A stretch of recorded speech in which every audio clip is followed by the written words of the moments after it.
Bonjour, bienvenue à tous pour ce nouveau Digital Law Series que nous avons le plaisir d'organiser chez Altius.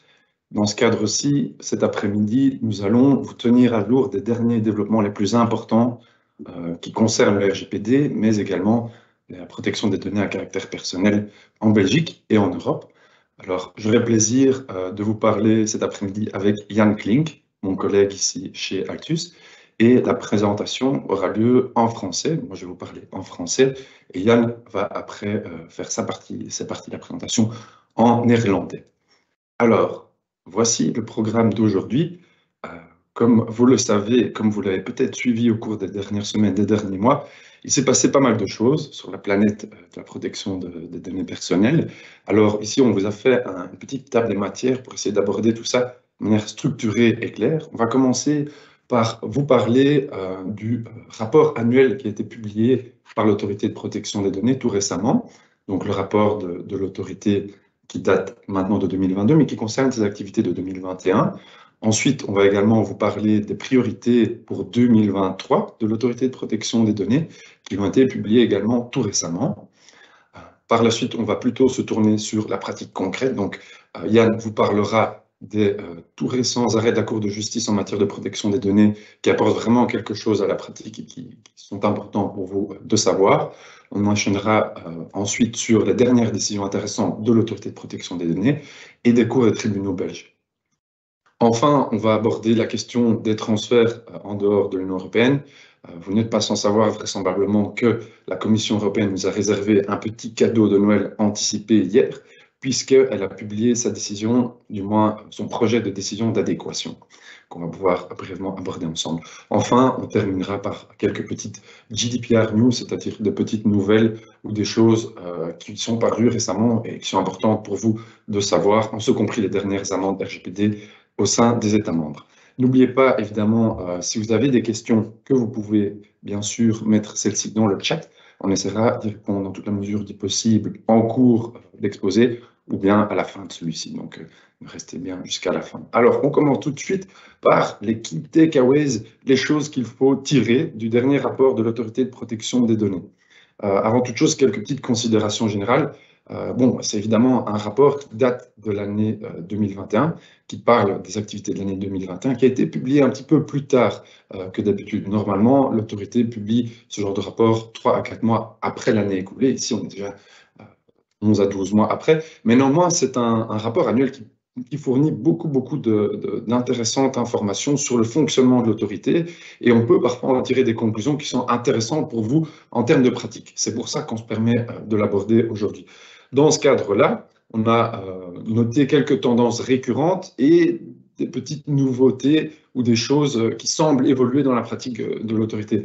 Au niveau des tendances récurrentes, ça c'est quelque chose qu'on sait et que l'autorité a déjà indiqué souvent de manière publique.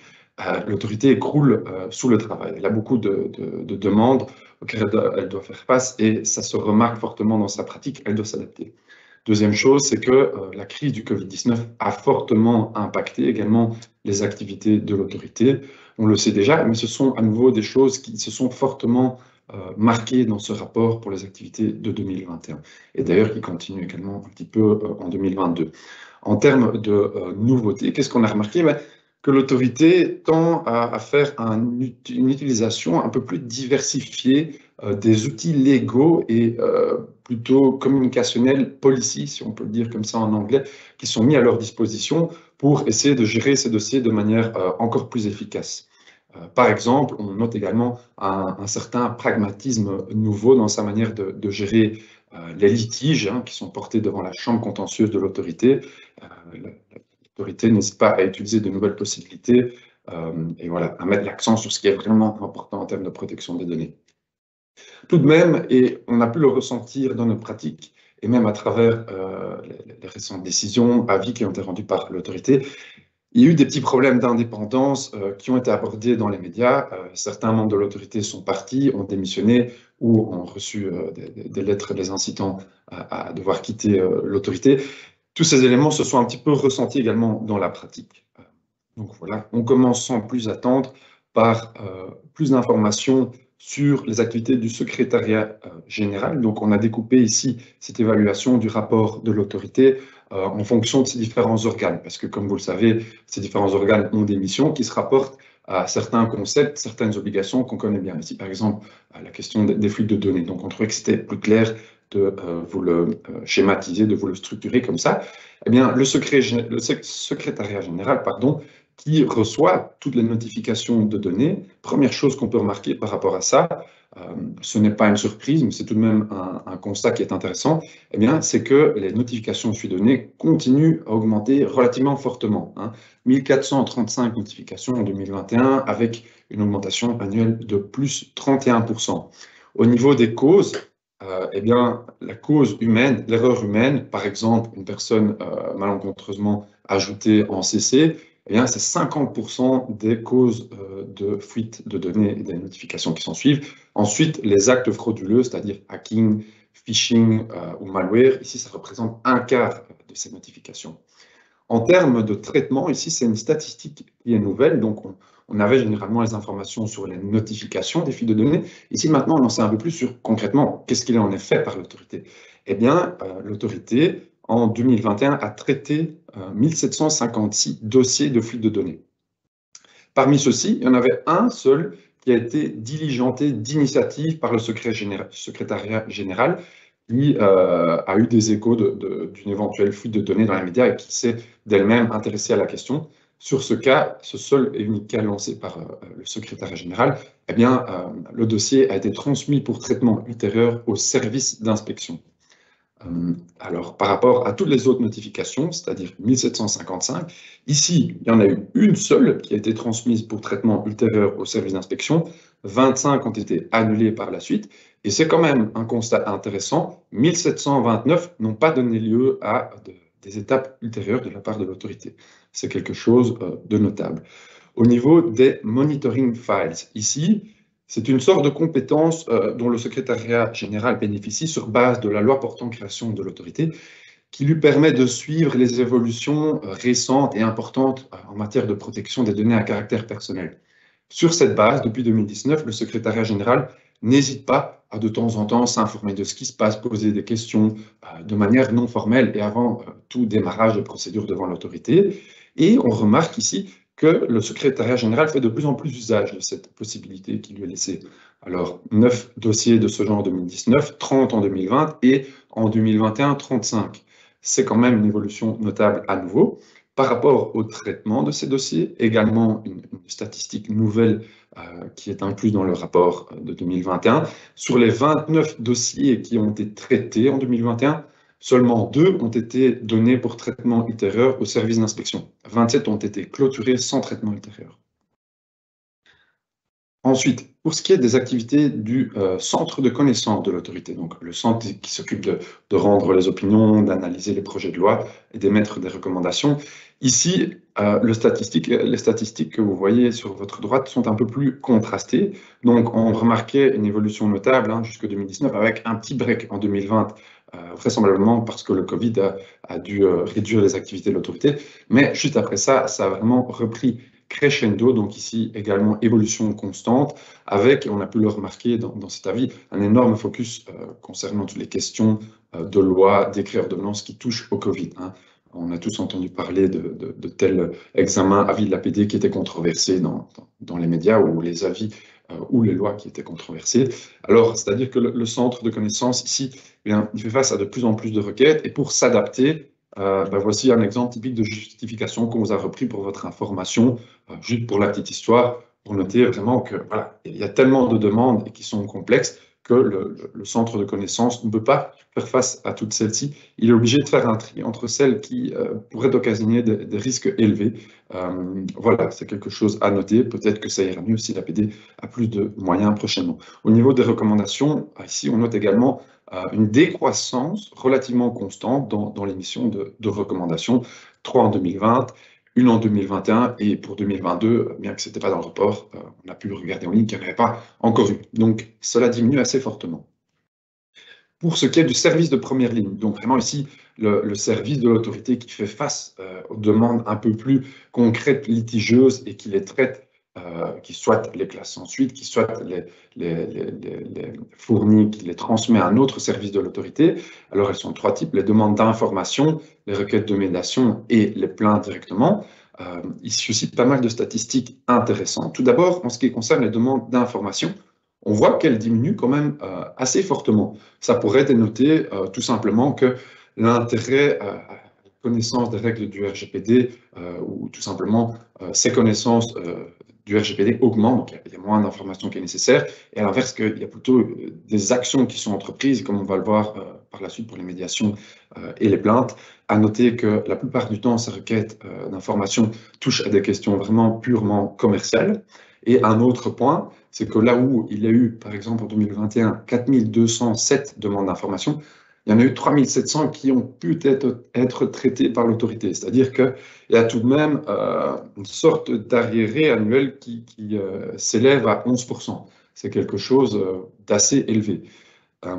Ensuite, en ce qui concerne les médiations et les plaintes, alors ici, on a divisé ça également en termes d'entrée de médiation et de plainte ou de traitement de médiation et de plainte. Le premier graphique, celui du milieu que vous voyez, vous pouvez y voir que jusque 2019, les plaintes et les médiations étaient traitées ensemble, elles n'étaient pas vraiment différenciées, mais à partir de 2020, elles l'ont été. Donc, on peut noter ici, en 2020, 85 médiations, en 2021, 142. Hein, c'est quand même une croissance importante.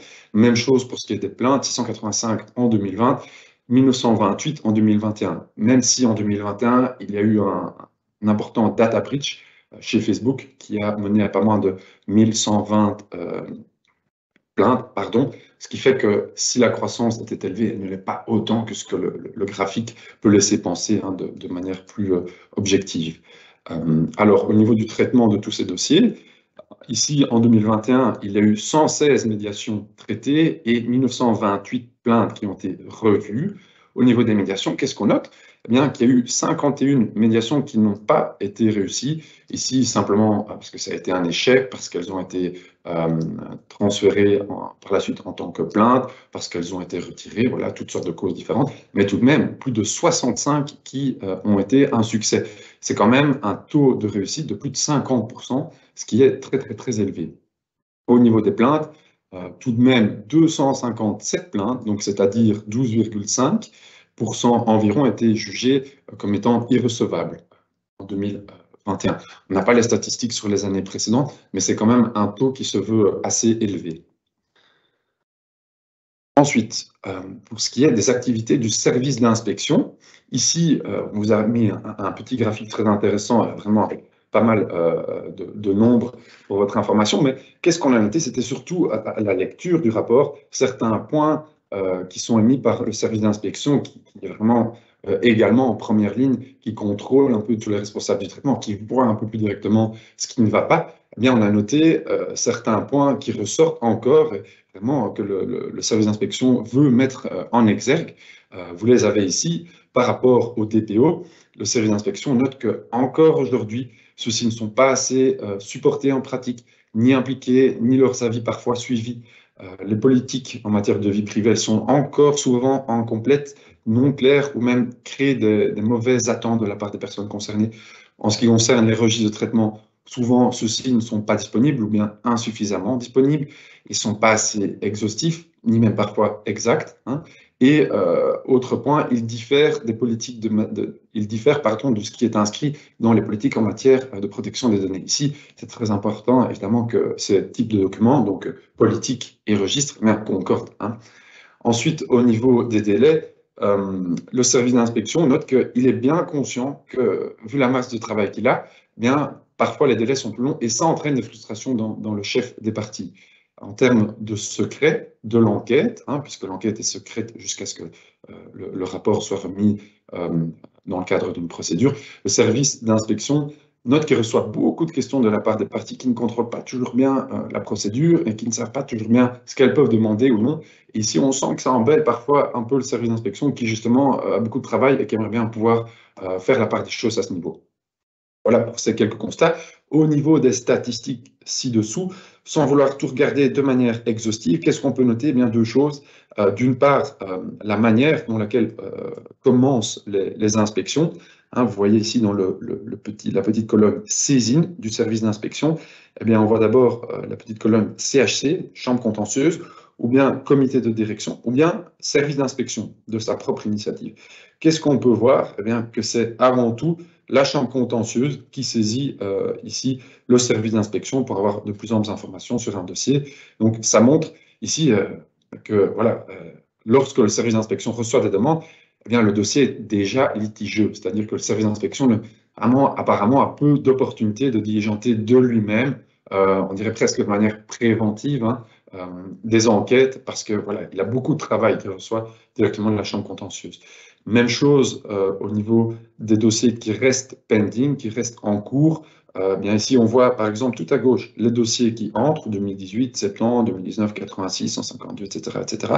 Et puis au niveau du résultat, les dossiers clôturés, on voit que, certes, il y en a beaucoup qui sont clôturés, mais on voit également dans la section en cours que de plus en plus de dossiers restent oui, comme étant non clôturés, parce qu'on se rend compte effectivement à nouveau que là, ici aussi, le service d'inspection croule sous le travail. En ce qui concerne la chambre contentieuse de l'autorité de protection, donc la chambre qui s'occupe vraiment des cas quand ceux-ci sont litigieux, qui mènent la plupart du temps à un échange de conclusions avec une décision contraignante. Ici, on vous a repris quelques statistiques pardon, des 3 dernières années. Alors, pour l'année 2020 et 2021, c'est ce qu'il ressort des rapports annuels de l'autorité. Pour 2022, c'est ce qu'on a pu consulter en ligne. Vous voyez à nouveau une importante augmentation ici intrinsèque des décisions de la chambre contentieuse. C'est logique, hein, vu que les plaintes augmentent, les décisions augmentent. Mais qu'est-ce qu'on note, et ça c'est tout de même assez important, c'est que les décisions sur le fond, donc où il y a vraiment une procédure contradictoire avec échange de conclusions qui est plus longue et encore plus formelle, eh bien, elle n'augmente pas autant que ce que pourrait laisser penser l'augmentation intrinsèque des décisions en tant que telles. Il y a, par rapport à cela, en comparaison, plus de procédures dites light, c'est-à-dire les procédures prima facie par lesquelles la chambre contentieuse prend une décision sur base des premiers éléments qu'elle a du dossier, sans encore laisser la plupart du temps la possibilité à toutes les parties, ou du moins la partie défenderesse, de s'expliquer de manière exhaustive sur ce qu'il en est, à charge de lui laisser, le cas échéant, la possibilité d'introduire ou de demander que le dossier soit traité au fond. Ici, il y a vraiment une grosse différence et ça montre que l'autorité, la chambre contentieuse, a tendance à vouloir traiter tous ces dossiers de manière plus light, c'est-à-dire de manière plus rapide. Ensuite, même tendance par rapport au classement sans suite. C'est un constat qu'on avait déjà fait l'année dernière, hein, en octobre-novembre 2021, quand on avait eu, vous avez présenté un autre Digital Law Series. Le taux de classement sans suite des décisions de la chambre contentieuse augmente fortement. Ici, on vous a repris la statistique rien que pour les classements sans suite qui concernent des décisions dites light, donc prima facie. On voit que ça augmente relativement fortement. Et c'est une tendance qui se reflète également dans les décisions sur le fond, donc les merits decisions. Ensuite, pour ce qui est des amendes, on voyait en 2020 tout de même beaucoup d'amendes, ici 19 pour un total de 885 000 euros. Certaines de ces amendes ont été annulées. Eh bien, petit à petit, on voit que ces amendes ont diminué, tant en termes de valeur totale qu'en termes de montant d'amendes, enfin de nombre plutôt d'amendes, 8 en 2021, 12 en 2022. On a l'impression que ça réaugmente un petit peu en 2022, mais il faut mettre ça évidemment en proportion avec le nombre de litiges totaux qui augmente très fortement également.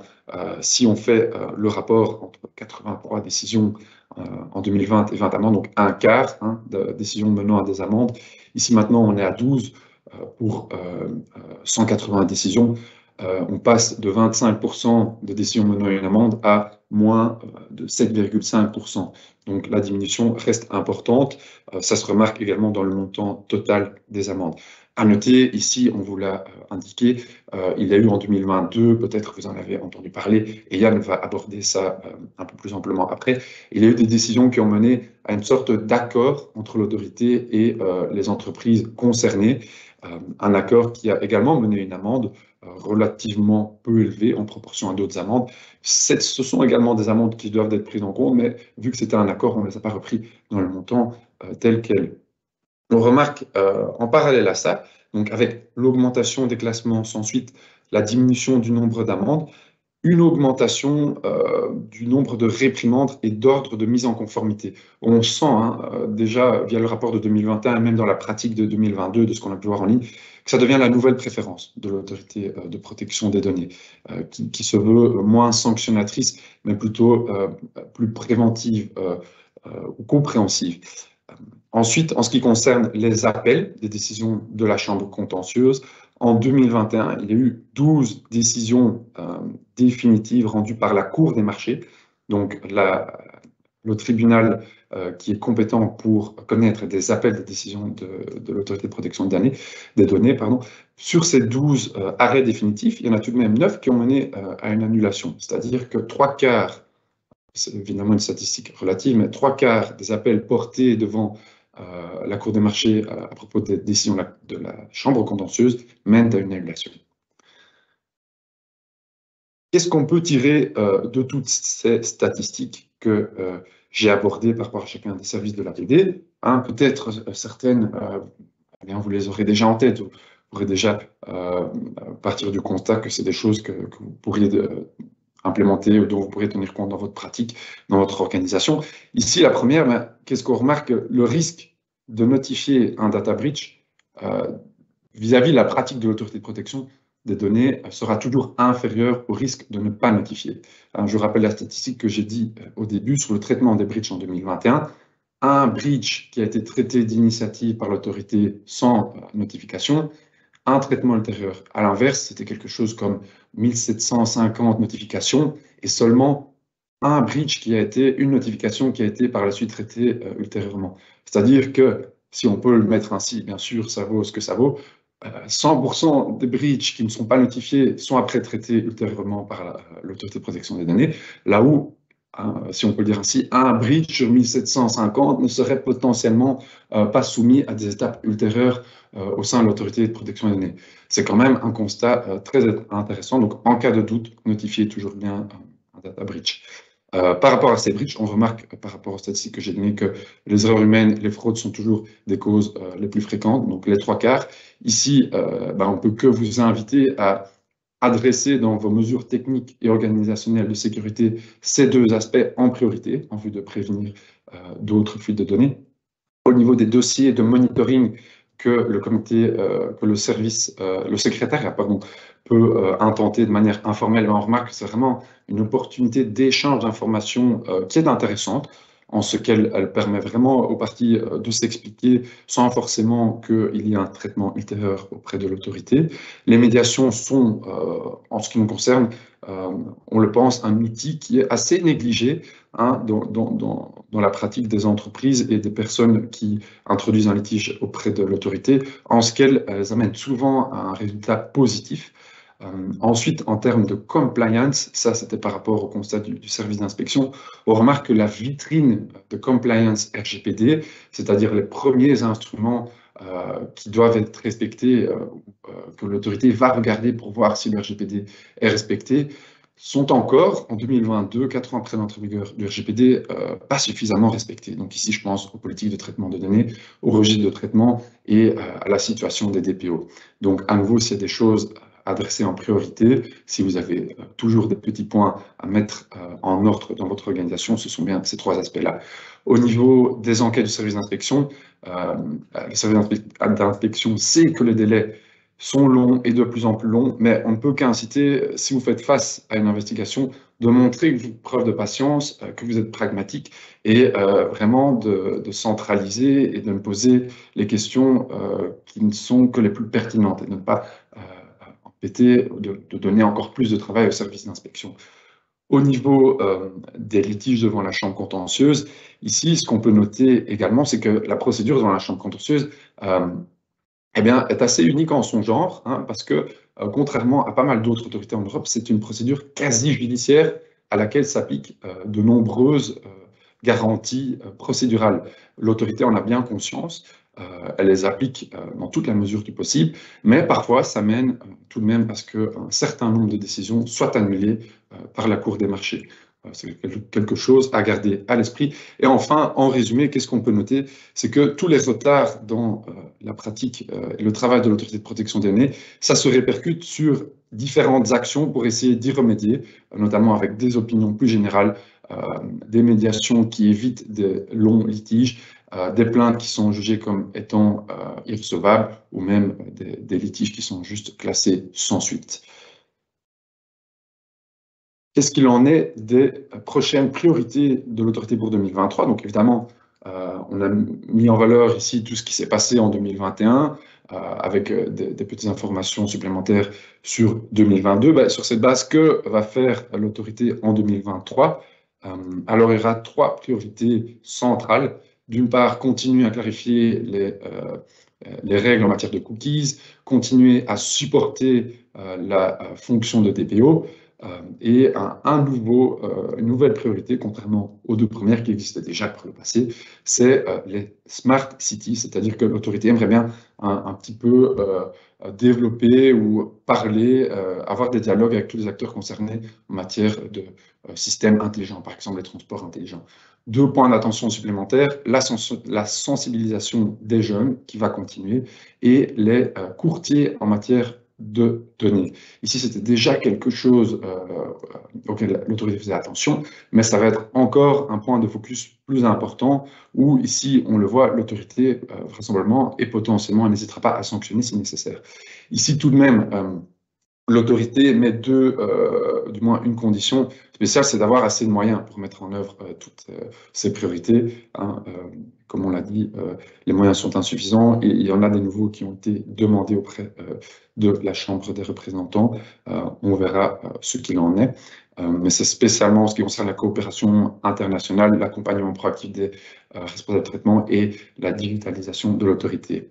Dernière remarque, les directeurs, chacun pour leur service, pourront définir leurs propres priorités.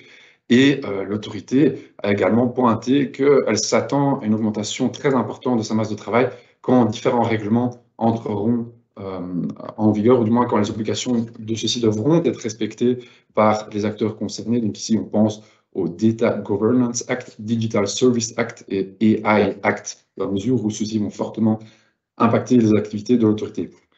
Au niveau de l'acte portant création de l'autorité, mais vous n'êtes pas sans savoir qu'il y a eu différentes discussions actuellement pour le modifier, hein. C'est un peu une saga qui commence à durer longtemps. On pensait avoir un projet voté et approuvé par la Chambre. Finalement, en dernière minute, suite à une opposition de la minorité parlementaire, il a été renvoyé au Conseil d'État pour avis. Donc, encore un peu de patience ici aussi avant qu'on ait un texte final voté. Voilà, je vais maintenant passer la parole à mon collègue Yann qui va aborder des arrêts de la Cour de justice.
Test, test. Test. Test. Oké. Dit zou terug moeten werken. Ik begin terug bij het begin voor degene die het heeft gemist. De zaak van Proximus gaat over de uitgifte van de openbare telefoonlijsten die Proximus aanbiedt. Proximus verkrijgt daarvoor gegevens van haar eigen klanten, die hij opneemt in die lijsten, maar krijgt ook gegevens van andere operatoren, zoals Telenet, Orange, om die op te nemen in die lijsten. En zij stuurt die gegevens ook door naar andere aanbieders van dergelijke lijsten. In dit geval had een klant van Telenet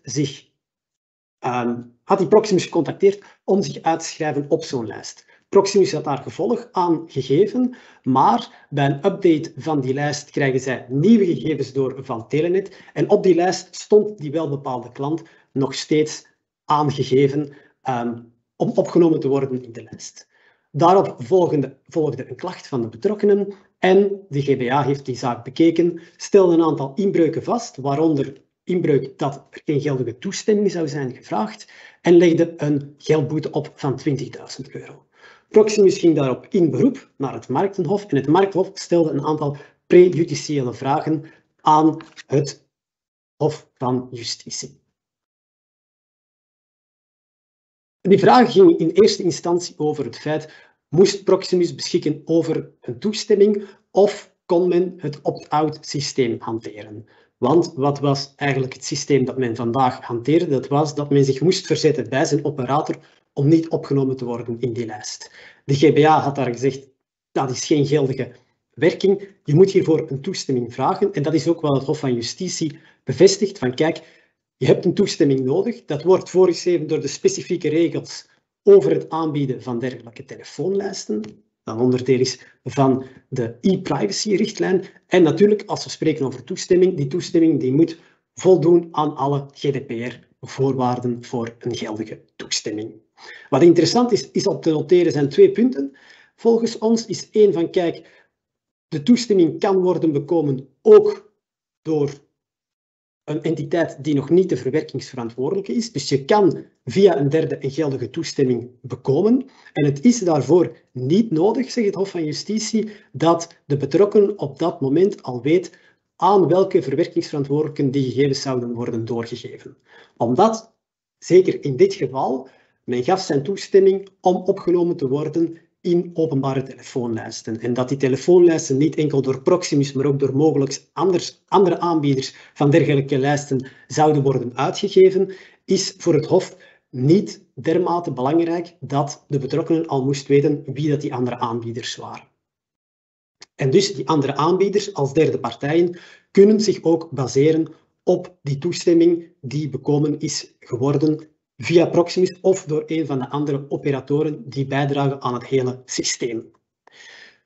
De tweede vraag die stelde was: kijk, als een betrokkenen vraagt om niet opgenomen te worden in zo'n openbare lijst, staat dat dan gelijk met een verzoek tot verwijdering zoals bedoeld onder de GDPR? En het Hof van Justitie zegt, naar onze mening toch eerder logisch, van ja, dat is inderdaad een dergelijk verzoek, want zoals het recht op vergeten te worden aangeeft, als uw toestemming, beter gezegd de verwerking gebaseerd is op toestemming en de toestemming stopt of wordt ingetrokken, dan vervalt jouw rechtsgrond en als je geen andere rechtsgrond hebt, dan moet je overgaan tot een verwijdering. Proximus had daar proberen te argumenteren dat het geen recht op verwijdering was, maar eerder een recht op rectificatie. Waarom? Omdat eigenlijk in hun systemen alle klanten stonden opgenomen en men ging in die systemen dan aangeven van kijk, wil die klant worden opgenomen op de lijst of wil die niet worden aangenomen? Dus zij proberen te argumenteren van kijk, de aanpassing die we in onze systemen doen is eigenlijk van yes naar no switchen. Meer gebeurt daar niet. Dat is eerder een verbetering dan een verwijdering die wij gaan doen. Daarop zegt het Hof van Justitie, nee, het is hier wel degelijk een verwijdering. De technische manier waarop dat je daar gevolg aan geeft, maakt daarin eigenlijk geen verschil. Een derde punt dat interessant was in dit arrest, was dat de gegevensbeschermingsautoriteit kon opleggen aan Proximus om de gepaste maatregelen te nemen om zowel haar databronnen als de ontvangers aan wie dat zij die gegevens ging doorsturen, om die te informeren over de terugtrekking van de toestemming van die betrokkenen. Dat is eigenlijk het gevolg, zegt het Hof van Justitie, dat je hier eigenlijk werkt met een consent chain. Ja, het was een gebruiker die aan Telenet een toestemming geeft, die de gegevens doorgeeft aan Proximus, en Proximus geeft die eventueel door aan andere ontvangers om die telefoonlijsten te gaan gebruiken. Wel, zegt het Hof van Justitie, als je eigenlijk één van die schakels, als de betrokkenen zich tot één van die schakels richt en laat weten van ik trek mijn toestemming terug, dan moeten die andere schakels ook worden geïnformeerd. En dat zorgt er dan ook voor dat, zoals in dit geval, als Proximus inderdaad de persoon schrapt en verwijdert, dat men nadien bij een update van het systeem een nieuwe gegevens krijgt van Telenet, dat men die persoon dan niet opnieuw zal opnemen op de lijst, maar dat Telenet ook op de hoogte wordt gebracht en dus weet, deze persoon moeten we niet aangeven om op die lijst van telefoonlijst te worden opgenomen. Laatste punt is ook, en dan gaat het met betrekking tot de zoekmachines, laatste punt, daar zegt de autoriteit, of beter gezegd het Hof, dat een autoriteit ook mag opleggen aan een verwerkingsverantwoordelijke zoals Proximus, om redelijke maatregelen te nemen om ook de zoekmachines te informeren over het verwijderverzoek van de betrokkenen. Dat volgt uit artikel 17.2 van de GDPR, die aangeeft dat je ontvangers moet gaan inlichten over kopieën van gegevens die zij zouden hebben ontvangen en dat die ook daarop zouden moeten worden verwijderd. Men spreekt over redelijke maatregelen. We moeten daar dus rekening houden met de beschikbare technologie en ook de kosten die zo'n maatregelen met zich zullen meebrengen om die te implementeren. Een tweede zaak is een Hongaarse zaak en gaat over de internet- en tv-aanbieder Digi. Wat hadden zij voorgehad? Zij zaten met een technisch probleem rondom hun databank en daarvoor hadden zij hun klantenbestand van één databank naar een testdatabank overgezet. Om in de tussentijd de mogelijkheid te hebben om de technische problemen op te lossen. Een ethische hacker die had blijkbaar een lek gevonden in die testdatabank, die had dat gemeld aan Digi. Digi vastgesteld dat er inderdaad een lek was en heeft, zoals dat de GDPR dat voorschrijft, een notificatie gestuurd naar de Hongaarse autoriteit. De Hongaarse autoriteit heeft die databreach bekeken, heeft daarvoor een administratieve sanctie opgelegd van €250.000, voornamelijk omdat zij vonden dat Digi deze gegevens te lang had bijgehouden, zeker omdat de problemen blijkbaar al waren opgelost en die gegevens toch nog in die databank stonden. Digi ging daar niet mee akkoord. Daar worden prejudiciële vragen gesteld door de Hongaarse rechter, die vooral betrekking hebben op enerzijds wat is de omvang van het doelbindingsprincipe en wat is anderzijds de omvang ook van de bewaarplicht die een verwerkingsverantwoordelijke heeft. De eerste vraag geeft wat meer inzicht over het concept van de verdere verwerking. Het Hof van Justitie zegt van kijk, de GDPR voorziet in een concept van verdere verwerking, dat is 6.4 van de GDPR, en zegt we kunnen van een verdere verwerking spreken als er een verschillend doeleinde is. En hier zegt het Hof van kijk, wat was het doeleinde waarvoor die gegevens werden verzameld? Wel, die werden verzameld van de abonnees om een abonnement uit te voeren, om te verwerken voor facturatie en dergelijke doeleinden. Het feit dat die gegevens worden nu opgeslagen in een aparte databank om te gaan testen en om fouten eventueel te gaan oplossen, is voor het Hof van Justitie een dergelijke verdere verwerking. En of dat die verdere verwerking compatibel is met de eerste verwerking conform de voorwaarden van de GDPR, wel, daar zegt het Hof, dat is voor de nationale rechter om dat uit te maken. Er valt toch wel een kantmerking bij te maken, want uiteraard het opslaan van data in een databank om te gaan testen, om technische fouten te gaan herstellen, dat lijkt ons een perfect te verantwoorde verwerking om uit te voeren. Maar het lijkt ons toch wel in de eerste plaats een technische en organisatorische maatregel die binnen het oorspronkelijke doeleinde valt en die niet op zich moet worden gezien als een afzonderlijke verwerking of afzonderlijk verwerkingsdoeleinde. Want dat heeft natuurlijk als implicatie dat dergelijke doeleinden ook moet worden opgenomen in het privacybeleid van Digi. En dus dit is een doeleinde dat eigenlijk voor alle ondernemingen quasi gaan gelden. Dus het lijkt dan wel aanbevolen dat in elk privacybeleid nu een standaard doeleinde wordt opgenomen dat gegevens kunnen worden aangewend om fouten te herstellen in een testdatabank. Het Hof van Justitie gaf als laatste wel mee van kijk, het lijkt ons wel redelijk dat een klant verwacht dat inderdaad een onderneming zulke maatregelen neemt en zijn gegevens dus voor zo'n doeleinde gaat verwerken.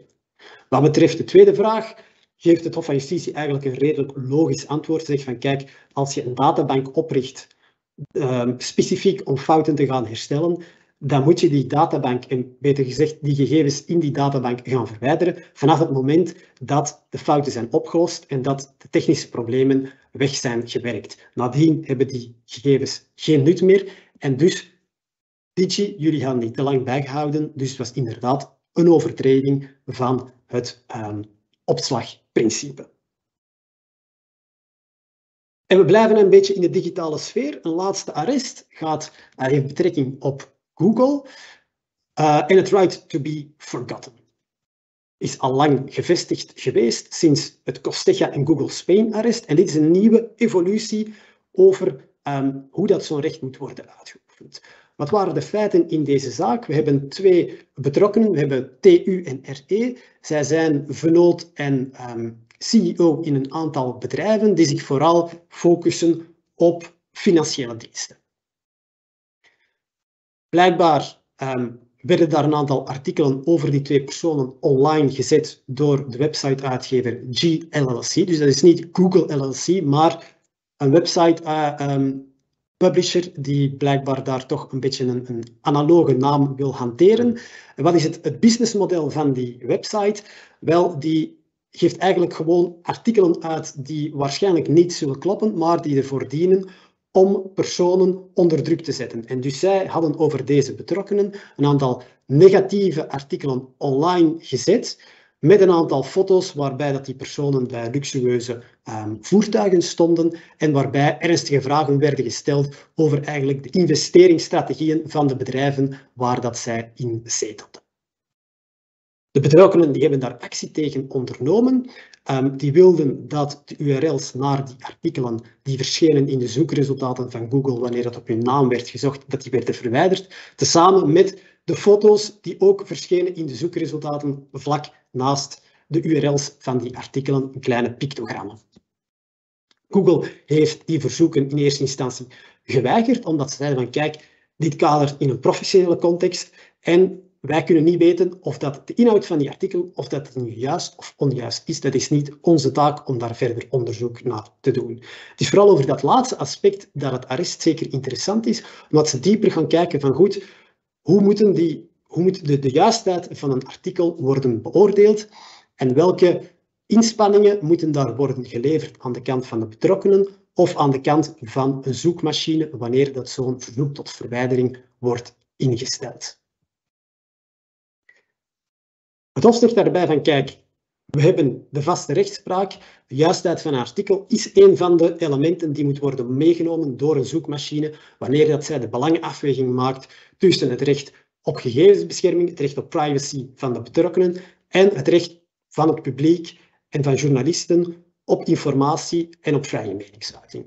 Het Hof zegt daarbij van kijk, het recht op informatie en om geïnformeerd te worden, dat bevat of omvat eigenlijk geen recht op foute of onjuiste informatie. Dus je kan zeggen, er is eigenlijk indirect, zegt het Hof, er is geen recht op fake news. Maar natuurlijk, er moet een onderscheid worden gemaakt tussen feitelijke onjuistheden en loutere waardeoordelen, dat subjectieve mening is van personen. En dan gaat het Hof kijken van goed, welke verplichtingen zijn er hier voor een betrokkenen? En daar zegt het Hof, een betrokkenen moet in de eerste instantie het bewijs leveren van die onjuistheid. En namelijk, zij moet kunnen aantonen dat een niet gering deel van het artikel waarvan het de verwijdering wordt verzocht, dat dat manifest onjuist is. Dus louter zeggen van kijk, mijn leeftijd is fout opgenomen in dat artikel, dat is te beperkt. Het moet gaan over de kern van het artikel, dat daar grote leugens zouden instaan die niet juist zijn. Wat mag men niet verwachten van een betrokkenen? Dat is dat hij dat die bewijslast te groot gaat worden en een excessive burden zou hebben om zijn recht uit te oefenen. En dus zegt het Hof van kijk, wat mag worden verwacht van informatie die hij gaat aanleveren? Dat is de informatie die de betrokkenen zelf kan gaan verzamelen en kan overmaken. Wat niet moet worden verwacht van hem, is dat hij al rechtsmiddelen gaat gebruiken of juridische procedures opstarten tegen een uitgever, tegen journalisten, om een bevel te bekomen waarin dat de juistheid of de onjuistheid van dat artikel zou vaststaan. Dat is een te grote last om te vragen in deze instantie of in deze fase van de betrokkenen. Aan de kant van de zoekmachine, zegt het Hof van Justitie, wel, daar verwachten wij niet van dat zij actief op zoek gaan om die zaken te onderzoeken. Zij moeten louter kijken naar het artikel waar dat de verwijdering van wordt gevraagd. Wij gaan ook, of er wordt ook niet verwacht, er is geen verplichting voor die zoekmachines om in dialoog te gaan met de uitgever over de inhoud van het artikel. Dat is ook eigenlijk een te vergaande verplichting en daar is het Hof van Justitie toch terughoudender dan de advocaat-generaal, want die had voorgesteld aan het Hof om toch wel meer in te zetten op initiatief door zoekmachines om contact op te nemen met die uitgevers. Dus zover gaat het Hof niet. Wat het Hof zegt is ook wel, denk ik, redelijk en is ook wel correct, want zegt het Hof van goed, als we die extra verplichtingen gaan opleggen aan zoekmachines, dan riskeert dat zoekmachines veel sneller gaan overgaan tot verwijdering, omdat ze die extra stappen, die contactopnamen met die uitgevers, niet willen ondernemen en dus dat er een beperking van de vrijheid van meningsuiting zou komen. Er moet dus enkel worden overgaan tot een verwijdering wanneer dat die betrokkenen voldoende bewijs levert dat een groot deel van die inhoud manifest onjuist zou zijn, of natuurlijk als die betrokkenen wel met een beslissing af kan komen van een rechtbank of van een autoriteit die aangeeft dat het onjuiste informatie is, dan moet er natuurlijk ook worden overgegaan tot een verwijdering. Een laatste belangrijke kantmerking die het Hof maakt is wel van kijk, als een zoekmachine geïnformeerd wordt dat er een procedure hangende zou zijn bij rechtbanken of bij autoriteiten over de juistheid van zo'n artikel, wel, dan moet die zoekmachine bij dat artikel in de zoekresultaten een waarschuwing zetten dat de inhoud van dat artikel mogelijk niet correct is. Dus daar wordt er wel een extra verplichting opgelegd aan die zoekmachines, een nieuwe verplichting die tot vandaag nog niet echt was vastgelegd, en waar dus die zoekmachines aan moeten voldoen. De tweede prejudiciële vraag die ging vooral over de verwijdering van de foto's die naast die URL's werden gezet. Daar kunnen we eigenlijk redelijk kort over zijn. Wel, het Hof zegt, een foto is op zich eigenlijk een heel belangrijke waarde wat betreft het imago van een persoon en als persoonsgegeven op zich. Dus dat kan een zeer grote impact hebben als dat online wordt gezet. Het verwijderen van zo'n foto's moeten we eigenlijk, of moet een zoekmachine op dezelfde manier gaan beoordelen als de verwijdering van een URL. En die belangenafweging die daar moet worden bij gemaakt, is een aparte belangenafweging, want die foto's, dat is een aparte verwerking. Er moet enkel worden gekeken, zegt het Hof, naar de foto zoals het in de zoekresultaten komt. Dus het is niet nodig om meer context te gaan zoeken, om dus door te klikken naar het artikel zelf. Er moet enkel worden gekeken naar hoe verschijnt de foto in de zoekresultaten en welke tekst staat er bij die foto. En op basis daarvan moet eigenlijk de belangenafweging worden gemaakt. En daarbij geeft het Hof wel aan van kijk, op zich heeft een foto zonder enige context natuurlijk een zeer beperkte informatiewaarde, wat ertoe kan leiden dat er dus sneller tot een wissing kan worden overgegaan. Tot slot staat het Hof stil bij wat is de link nu als een betrokkenen vraagt om en bepaalde URL's te verwijderen en foto's. Daar zegt het Hof van kijk, 1, stel dat een zoekmachine beoordeelt dat de URL niet moet worden verwijderd, dus dat er voorrang moet worden gegeven aan het recht op informatie, dan moet er nog altijd een tweede beoordeling worden gemaakt van die foto. Het kan zijn dat de URL mag blijven staan, maar dat de foto onvoldoende nieuwswaarde eigenlijk heeft en dus moet worden verwijderd. Daarentegen, als een zoekmachine zou beslissen om de URL te verwijderen, dan moet automatisch ook de foto worden verwijderd. Een laatste beslissing op Europees niveau om bij stil te staan is de WhatsApp-beslissing. WhatsApp tegen de EDPB, dus de European Data Protection Board, een beslissing van vorige week. Waarover gaat dit? WhatsApp heeft vorig jaar een boete opgelegd gekregen van de Ierse autoriteit. Boete van een omvangrijk bedrag van 225 miljoen euro. En die beslissing van de Ierse autoriteit die kwam tot stand na wat men een binding decision van de EDPB noemt. Zo'n beslissingen, even de context schetsen, komen enkel tot stand wanneer we te maken hebben met een grensoverschrijdende verwerking en wanneer dus het one-stop-shop mechanisme in werking is getreden. De Ierse autoriteit was hier de leidende toezichthoudende autoriteit en zij hadden een beslissing opgesteld tegen WhatsApp, maar een aantal andere autoriteiten deelden niet de mening van de Ierse autoriteit en hadden daarover een aantal opmerkingen geformuleerd, voornamelijk omdat zij de initiële boete die de Ierse autoriteit wilde opleggen veel te laag vonden. Als andere autoriteiten niet op dezelfde lijn zitten als de leidende autoriteit, dan wordt er eigenlijk geëscaleerd naar de European Data Protection Board, die zich moet buigen over dat dispuut tussen die autoriteiten en die dan met een binding decision komt voor de leidende toezichthoudende autoriteit. En de leidende toezichthoudende autoriteit die moet zich dan houden aan wat er in die binding decision staat, om dan over te gaan tot een final decision. En dus hier, WhatsApp heeft dus een final decision gekregen van de Ierse autoriteit, maar ging niet akkoord met de inhoud van de binding decision van de EDPB. En dus dit is eigenlijk het eerste geval waarbij dus dan in beroep werd gegaan tegen een beslissing van de EDPB. En dus de eerste vraag die voorlag was natuurlijk, ja, kan dat wel? Kan een partij die geen partij was bij de procedure voor de EDPB, kan die beslissing aanvechten? En daar zegt het gerecht van eerste aanleg dat dat niet mogelijk is. Waarom niet? Omdat die binding decision louter een voorbereidende handeling is ten aanzien van WhatsApp, die geen directe juridische gevolgen voor haar heeft. De juridische gevolgen die worden veroorzaakt door de beslissing die wordt genomen achteraf door de Ierse autoriteit in dit geval. En WhatsApp kan tegen die beslissing perfect nog beroep instellen bij de Ierse gerechtelijke instanties. Wat er dus voor zorgt dat de EDPB misschien toch wel in een redelijk comfortabele positie zit, want zoals iedereen wel weet, de guidelines van de EDPB die zijn voor vele autoriteiten en privacy-experten vaak toch wel een wet geworden als ze louter een aanbeveling zijn, maar ze hebben toch een zeer groot gewicht dat daaraan wordt toegekend.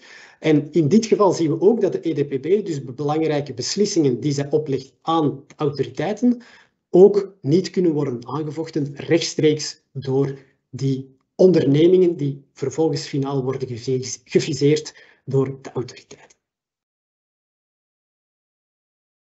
Daarmee sluiten we het Europese hoofdstuk af en keren we terug naar België. Kort staan we stil bij wat het Marktenhof heeft gezegd. Zeer korte vermelding van 2 arresten die in de tussentijd zijn geveld geweest. Eén gaat over Google. Google Belgium en Google LLC die hadden beroep aangetekend tegen een beslissing van de Geschillenkamer, waarin dat de Geschillenkamer een waarschuwing had opgelegd aan Google Belgium voor inbreuken die Google LLC zou hebben gemaakt op de GDPR. En dus de toerekenbaarheid van die sancties aan Google Belgium voor inbreuken die een andere Google-entiteit hadden gemaakt, dat werd aangevochten door Google Belgium.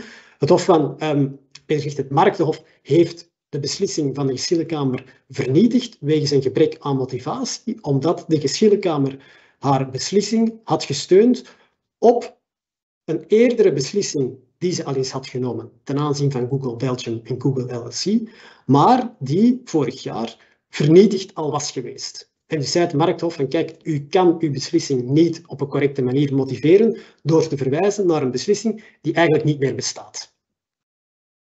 De tweede beslissing is de zaak van Kortrijk, ging over de toegang die Kortrijk had gehad tot gegevens over nummerplaten en kadert in een conflict over een parkeerbon die was uitgeschreven. Ook hier wordt de beslissing van de geschillenkamer vernietigd. Waarom?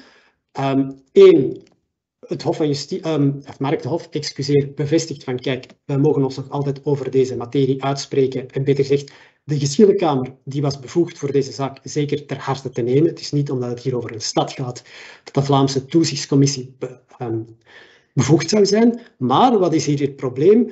Tijdens de procedure had de voorzitter van de geschillenkamer beslist om de zaak niet alleen te behandelen, maar met drie leden van de geschillenkamer te gaan te behandelen. Dus om te collegialiseren, zegt het Mark de Hof. Dat kan perfect en dat is ook voorzien in de GBA-wet. Maar blijkbaar, en cours du route van de procedure, werd duidelijk dat een van die leden toch met een belangenconflict had en zich dus moest terugtrekken. Omdat de GBA-wet niet voorziet dat 2 leden een beslissing nemen, zag die voorzitter dus genoodzaakt eigenlijk om te zeggen van oké, ik moet gaan decollegialiseren. Ik ga dus opnieuw alleen een beslissing nemen. Maar daar gaf hij eigenlijk geen enkele motivering voor waarom dat hij dat had gedaan. Mark Hof sprak over volkomen duistere redenen. En dus zei het Mark van goed, dat moest gemotiveerd worden. Dat is niet gebeurd, dus dat is een grond om deze beslissing te vernietigen. Bovendien, zegt het Mark Hof, waren er aspecten waarvoor dat Kortrijk een sanctie had opgelegd gekregen, maar waarvoor dat Kortrijk zich eigenlijk tijdens de procedure nooit heeft kunnen verdedigen. Dat is natuurlijk een aanfluiting van recht op verdediging, fair play enzovoort. Dus ook om die redenen zei het Mark de Hof, deze beslissing moet worden vernietigd. En ook al vroegen beide partijen dat het Markthof zelf een nieuwe beslissing zou nemen en dus met volle bevoegdheid zou oordelen, heeft het Markthof daar de boot afgehouden, omdat zij van kijk, wij vernietigen om redenen dat bepaalde aspecten niet aan bod zijn gekomen in de procedure voor de geschillenkamer.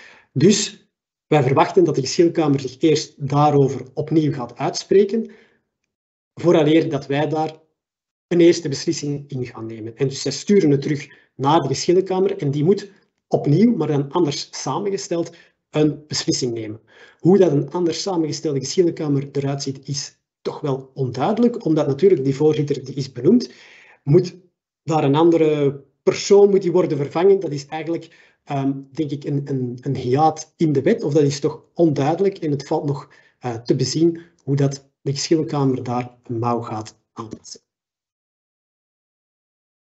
Dan komen we bij een aantal opmerkelijke transactionele beslissingen van de geschillenkamer. Een unicum, en ik zie dat we hier bijna over tijd aan het gaan zijn, dus we zullen wat voortdoen. Dit zijn een aantal settlements die de geschillenkamer heeft afgesloten met een aantal mediabedrijven. Ze had een zeer groot cookie-onderzoek gedaan in 2019. Begin 2022 werden daar 2 mediabedrijven voor gesanctioneerd met een boete van €50.000, namelijk Roularta en de groep Roussel.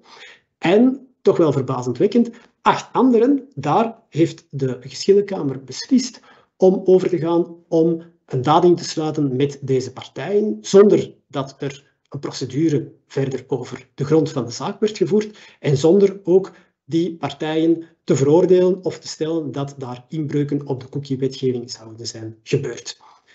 Dat zijn de eerste beslissingen of de eerste schikkingen die de geschillenkamer treft. Dus het is wel interessant om te weten dat ook de geschillenkamer voor deze opties kiest en misschien nog wel vaker gaat kiezen in de toekomst. Wat interessant is om op te merken aan de beslissing zelf, is dat men een voorstel formuleert aan die partijen en dat men het voorstel zoals geformuleerd aan de partijen ook opneemt, letterlijk in de beslissing zelf. En mochten dan, nadat het voorstel is geformuleerd, er toch nog bepaalde punten of commas worden gewijzigd in overleg met die partijen in het kader van die dading, wel, dan wordt dat in de beslissing zelf verduidelijkt. Dat brengt mij bij een zaak over de databrokers. Een interessante zaak, of toch een zaak met een aantal interessante punten. Er werd hier data aangekocht bij een aantal databrokers door een telemarketingbedrijf die data dan ging inzetten om te gebruiken voor haar eigen klanten om personen op te bellen en diensten te verkopen. Daar werd een klacht ingediend door een betrokkenen, want er was geen geldige toestemming, zei hij. De geschillenkamer zegt van kijk goed, inderdaad, er moet een specifieke toestemming worden gegeven. 1, beste telemarketingbedrijf, u heeft daar geen bewijs van. En 2, als u zich op een toestemming wil baseren, dan moet dat een toestemming zijn die u heeft verkregen voor alle ontvangers en alle doeleinden waarvoor die gegevens gaan worden gebruikt. Dus die databrokers hadden zo'n geldige toestemming moeten bekomen als u die voor telemarketingdoeleinden wil gebruiken. Bovendien zegt men, tweede punt, u moet altijd, wanneer dat u vragen krijgt, verzoeken tot inzage krijgt van een datasubject, u moet die altijd informeren over de mogelijkheid om een klacht in te dienen bij de GBA. Zelfs als die betrokkenen al op de hoogte is van dit recht, wat dus hier het geval was, want blijkbaar had die betrokkenen een eerste brief gestuurd naar het bedrijf en gewaarschuwd met eventueel een klacht bij de GBA in te dienen. Daar hebben we erop gezegd van kijk goed, men weet het al dat men dat recht heeft, maar zelfs daar zegt de GBA, nee, dit is een recht dat altijd moet worden gerespecteerd. Derde punt is zeker interessant, want de betrokkenen vroeg om verwijderd te worden. En daar zegt de geschillenkamer van kijk, als je overgaat tot een verwijdering, dan heb je wel verplichting eigenlijk om dat te kunnen aantonen. En dus eigenlijk om een register bij te houden dat je bent overgegaan tot een verwijdering, dat je nadien dat kan gaan aantonen, accountability kan tonen op dat punt. Natuurlijk altijd indachtig om dataminimalisatie te respecteren. Dus ja, een gewone kopie van alle data die er is in een aparte databank, een removal databank gaat te ver gaan, maar enkel de naam en bijvoorbeeld de datum van verwijdering en een kopie van het verwijderverzoek bijhouden, dat lijkt ons wel redelijk. Je moet dan wel altijd de betrokkenen informeren op het moment dat je tot verwijdering overgaat over welke maatregelen dat je precies neemt. Verder zegt het Hof van kijk, zeker voor een telemarketingbedrijf, er moet eigenlijk altijd een privacy policy online worden gezet, want daar kan de betrokkenen de juiste informatie terugvinden. Dat lijkt ons niet de letter van de GDPR, dat is de meest gangbare methode om dat te doen, maar er kan ook op andere manieren kan die informatie worden bezorgd. De geschillenkamer zegt ook van kijk, het feit dat een onderneming gevestigd is in een Nederlandstalig gebied in Vlaanderen, verplicht die onderneming niet om een privacy policy in het Nederlands op te stellen. Je moet gaan kijken naar welk publiek richt ik mij. En tot slot toch ook weer een zeer strenge positie van de geschillenkamer. Zeggen van kijk, in uw privacy policy, als je de rechten vermeldt van de betrokkenen, gebruik dan het taalgebruik van de GDPR. En maak daar zelf niet iets van. En dus hier had men blijkbaar in zijn privacy policy gezegd van restreindre le traitement. Dat was voor de geschillenkamer onvoldoende. Men moest de bewoordingen limitation du traitement gebruiken. Ook al gaf de geschillenkamer zelf toe dat men eigenlijk wel wist waarover dat het ging als betrokkenen. Toch een vreemde redenering. Ook een verplichting die eigenlijk niet in de GDPR zelf valt terug te vinden. Laatste, toch wel verwonderlijke punt ook nog is dat men beslist om over te gaan tot een loutere waarschuwing.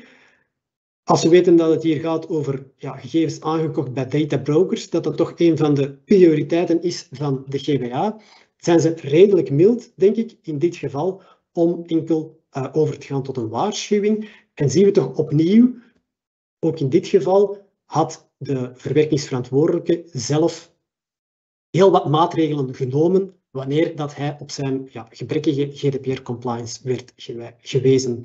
En dus is dat toch wel een goede raad om altijd mee te nemen dat wanneer dat je in contact bent met de GBA en bepaalde punten die verbeterd kunnen worden, dan is het goed om die al onmiddellijk te gaan verbeteren, want dat is een verzachtende omstandigheid wanneer er finaal een sanctie moet worden uitgesproken. Ik geef dan opnieuw het woord aan Jens. Merci beaucoup Yann. Alors, nous avons encore quelques slides à vous montrer, mais ne vous inquiétez pas, notre exposé avance bien, on arrive tout doucement à la fin. Comme Yann l'a dit, on déborde un tout petit peu sur le temps, mais voilà, c'est le reflet de toute l'actualité RGPD qu'il y a eu ces dernières semaines. Nos excuses pour le désagrément, nous allons bientôt clôturer et vous summariser les points les plus intéressants. Alors, je continue avec deux décisions intéressantes, plus particulièrement ici en matière de liberté de la presse. Le premier est un arrêt de la Cour de cassation Il concernait une affaire dans le cadre de laquelle des journalistes avaient filmé à Anvers l'arrivée de certains invités à une soirée d'un promoteur immobilier assez connu là-bas. Ça a eu lieu dans un contexte de petites discussions politiques par rapport à certains projets immobiliers qui avaient lieu à Anvers. Et donc, forcément, cette vidéo où les invités étaient identifiés par leur nom et leur fonction communale, a créé des petites discussions et a été attaqué par le promoteur en question. Ici, après toute une procédure, la Cour de cassation a décidé de juger en faveur des journalistes. Dans les faits, la Cour a évalué cette affaire sous deux aspects. D'une part, le droit à la vie privée, d'autre part, la protection des données à caractère personnel.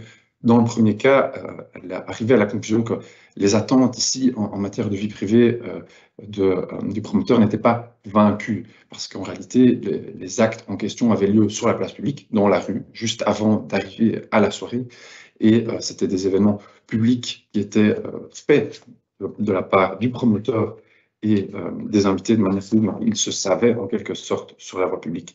Au niveau de la protection des données, ce qui est intéressant, c'est qu'ici, la Cour a confirmé que le consentement n'était pas nécessaire. Le fondement du traitement ici, c'était l'intérêt légitime. Et en l'occurrence, la Cour fournit plein d'éléments qui mènent à la conclusion que cet intérêt légitime était suffisamment fort que pour justifier un traitement de données de la part du journaliste d'investigation, à savoir que le sujet était une affaire d'un intérêt sociétal particulièrement important, que l'éditeur journal en question avait déjà commencé à investiguer sur cette question, et alors également qu'il y avait, excusez-moi pour la petite interruption, oui, les personnes concernées de la commune étaient différentes personnalités publiques qui ont suscité un intérêt d'autrement plus important. Ici, n'était pas du tout relevant le fait que ça concerne une personne qui n'était pas spécialement très connue, bien qu'un peu localement, mais pas une personnalité publique, et que ça concernait une soirée privée. Donc c'est intéressant parce que ça souligne ici le poids qui est donné au journalisme d'investigation. Alors, ici, une autre affaire. Hop, un petit instant, un souci avec la... Voilà. Ça arrive. Voilà, un autre arrêt sur lequel je vais être beaucoup plus court. Ici, c'est une décision plutôt de l'autorité de protection des données suivant une affaire d'une lockdown party où une personne avait eu sa maison qui était publiée dans un article. Elle s'en est plainte. Malheureusement, l'autorité a indiqué qu'il n'y avait pas suffisamment d'impact. Et donc, sur cette raison, elle a classé sans suite l'affaire. Qu'est-ce qui était intéressant ici? C'était de noter que l'autorité rappelait l'importance très forte ici dans notre système des archives de presse et le fait qu'une photo d'une maison, bien sûr, peut être constitutive de données à caractère personnel. Alors, on arrive à un des points les plus intéressants et que je pense vous attendez tous, la question des transferts de données et la récente publication qui date d'hier du projet de décision d'adéquation de la Commission européenne. Alors, bon, comme vous, on en a pris connaissance, ou du moins, on a pris connaissance du press release d'hier, et on a vu que cette décision était très longue. On n'a pas pu, malheureusement, la lire super en détail, mais on a quand même regardé l'essence de celle-ci. Donc, qu'est-ce qu'il faut en retenir? Eh bien, tout d'abord que par cette décision, la Commission européenne indique sur base des annexes et des détails de la décision que, ici, les États-Unis, avec le système mis en place, fournit ou fourniront, lorsqu'elle sera finalisée, un niveau de protection adéquat du point de vue du RGPD. Comment ça va marcher en pratique? Eh bien, ce que la décision prévoit, c'est une sorte de système de certification qui s'appellera le EU-IS Data Privacy Framework. Retenez bien ce nom, on va sans doute en entendre parler pas mal, comme on avait entendu parler du Safe Harbor et du Privacy Shield à l'époque.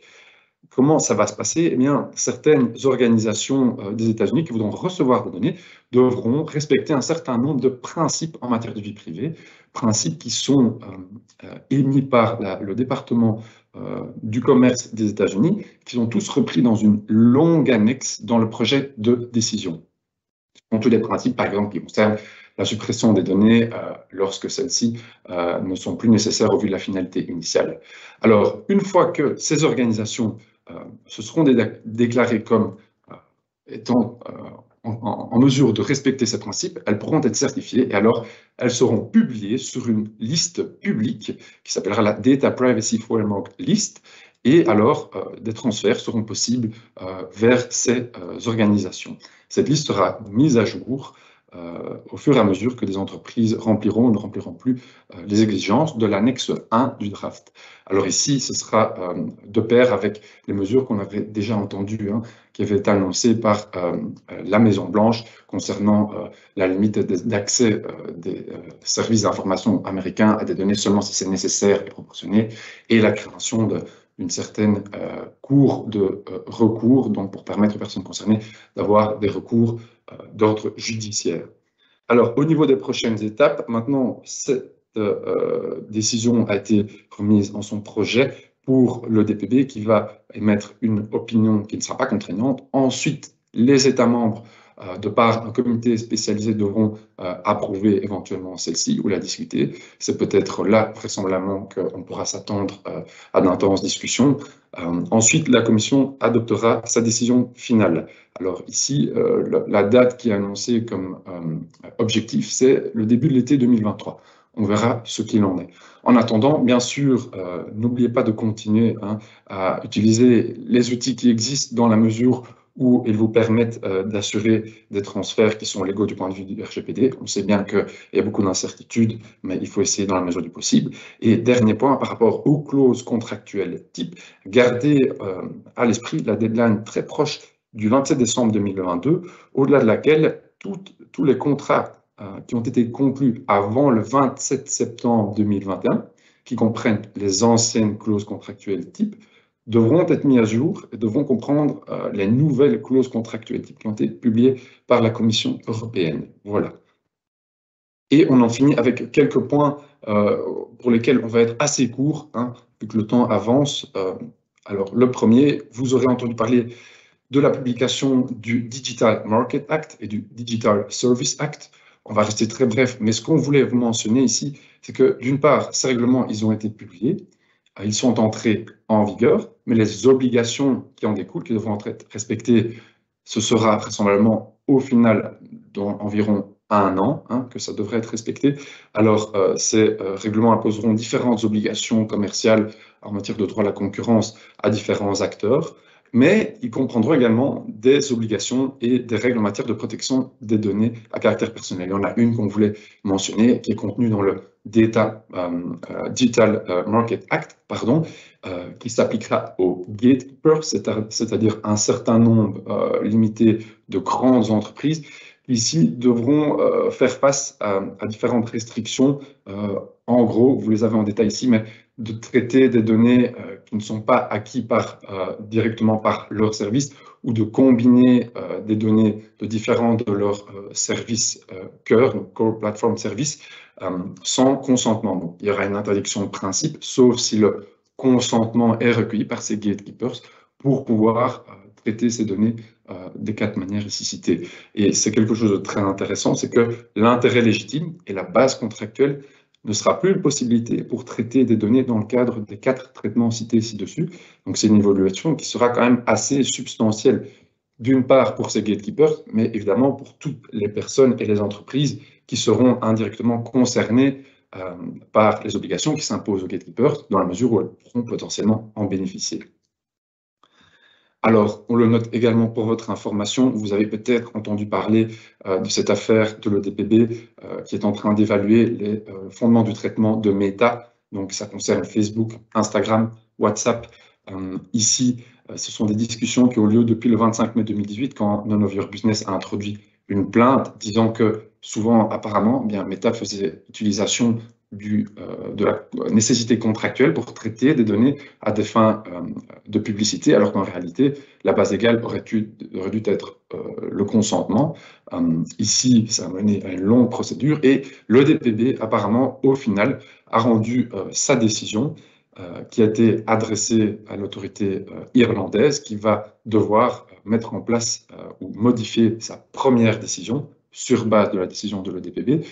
La décision de l'EDPB n'est pas encore publique, mais certains journaux en ligne, et notamment None of Your Business, indiquent qu'apparemment, l'EDPB aurait décidé que la base contractuelle n'était pas un fondement de traitement suffisant. Donc, ce serait vraisemblablement un shift de pratique, de business qui devrait arriver pour Facebook, mais également pas mal d'acteurs qui potentiellement effectuent des traitements sur base du fondement contractuel et non pas du consentement.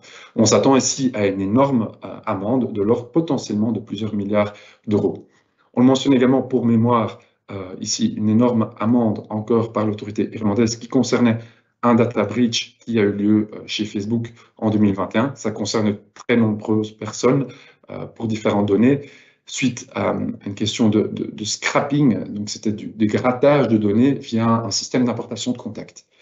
Ici, différentes obligations ont été non respectées, notamment celle de Data Protection by Design et by Default. S'en est suivi une importante amende.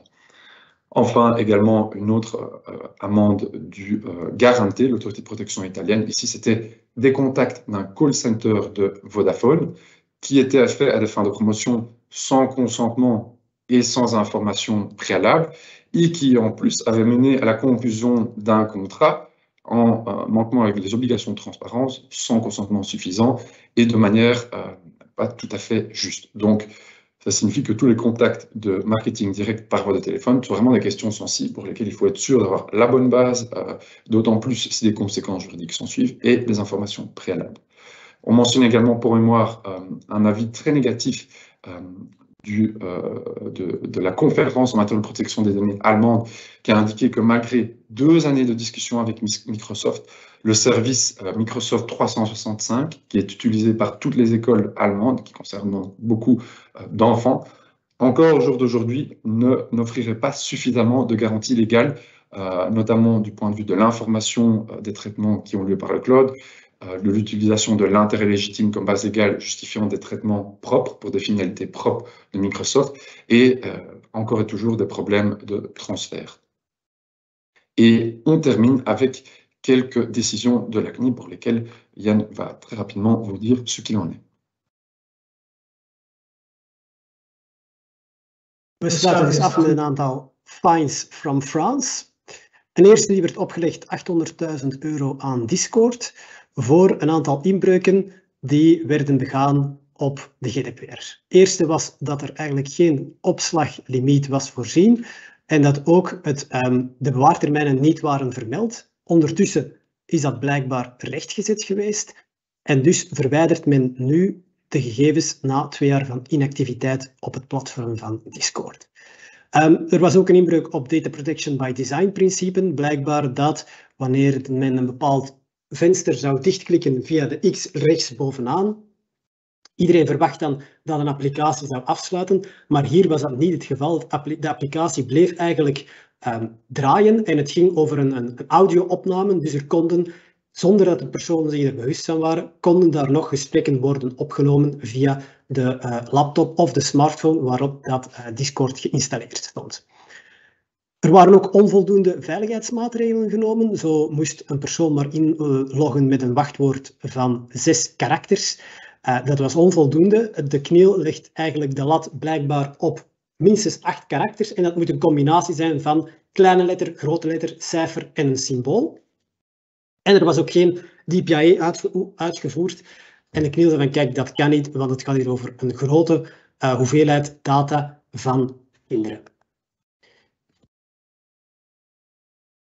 Dat brengt ons bij EDF, de Franse energiedienstlever.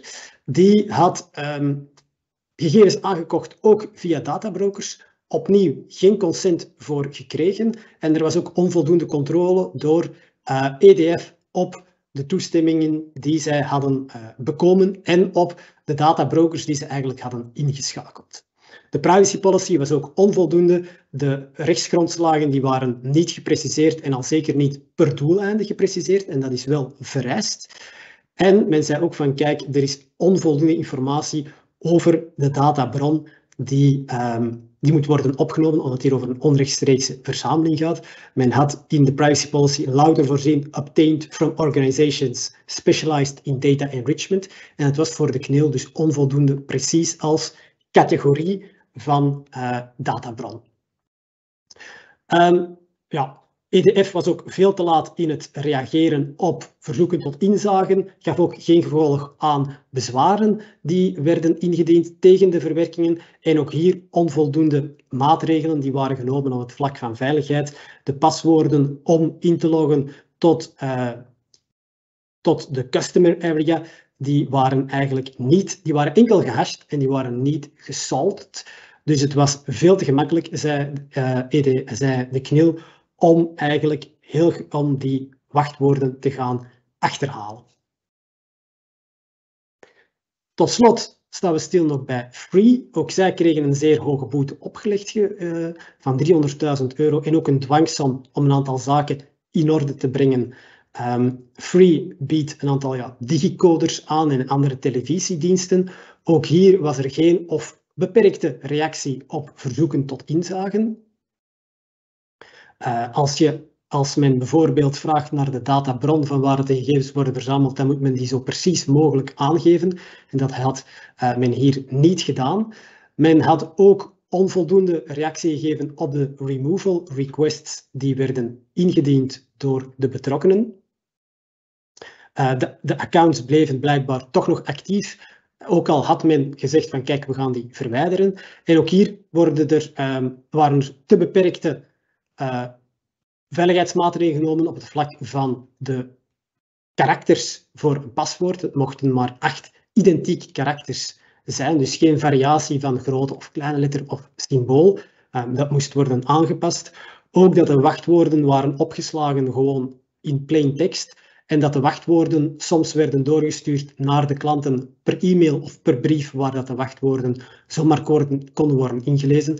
Dat waren grote inbreuken voor de CNIL, waarvoor het een sanctie werd opgelegd. En tot slot, ook heel opmerkelijk, zei de CNIL van kijk, jullie bieden van die freeboxes aan. Blijkbaar was dat het geval dat wanneer dat men boxen van oude klanten ging doorgeven aan nieuwe klanten, dat nieuwe klanten nog perfect de data en de foto's van oude klanten daarop konden raadplegen. Ook daar dus onvoldoende technische maatregelen genomen door Free, wat dus verantwoorden en uitmonden in die boete van €300.000.